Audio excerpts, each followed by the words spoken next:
of the people. Opisyal nang prinoklamar kang Commission on Elections bilang bagong alkalde kan siyudad nin Legazpi si dating ako Bicol Portales Representative Alfredo Pido Garbin Jr. Alas 10 kasubagong aga kan gibuho ng proklamasyon sa COMELEC Session Hall sa Palacio del Gobernador Building sa Intramuros, Manila. Nangenot sa pagpapanumpa kay Garbin ng COMELEC Special City Board of Canvassers na pigpanginota ni Attorney Genesis Gatdula bilang chairman, Attorney Rafael Solano bilang vice chairman, asin Director Celia Romero bilang miyembro. Presente sa proklamasyon ng pamilya ni Garbin, sitting man in the Councilor Bush Lucilia asin former Councilor Alan Ranyola.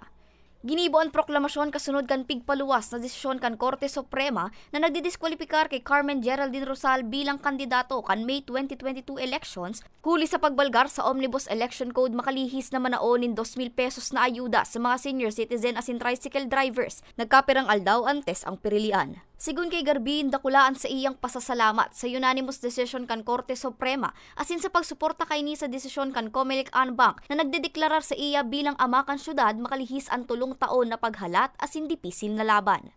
But it's not a new jurisprudence, but it is really the law. This is the intent of the law.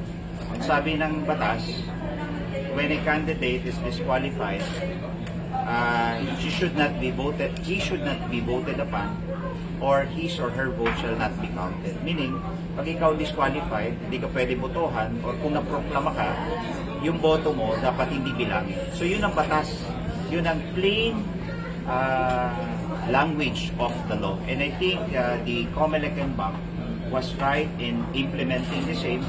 At inayunan na rin to ng Korte Suprema when the Supreme Court lifted the status quo ante order. And in essence, the Supreme Court said the COMELEC and Bank was correct in applying the Omnibus Election Code. Sa aga, Nobyembre 12, opisyal nang matukaw bilang alkalde kan syudad si Attorney Garbin.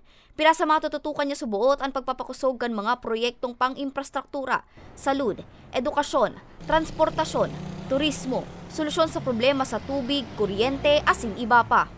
You know, when I was until now serving as the Executive Director of Ako Bicol Party List, we were able to initiate programs and projects that will be implemented this year. Nasabi ko na yung mga classrooms, yung tulong sa sektor ng health and then education, sektor ng agrikultura at yung sa fishery, sektor ng youth. Ang daming assistance na i-implement natin yan. Dala-dala ko yung programa as Executive Director of Ako Bicol papunta doon sa City of Legazpi. And it will be complementary and it will augment really the resources of the city government to serve the interest of the welfare of the Legazpeños. Asigurasyon man kan opisyal na daw halipot sa nama na panahon ang naitao sa iya bilang ama kan syudad. Dayon niya papabayaan ng syudad ni Legazpi maski sa iyang pagbalik sa Kongreso bilang second nominee kan Ako Bicol Party List. Para sa mga baretang Tatak Bicol, Angeline Dagta.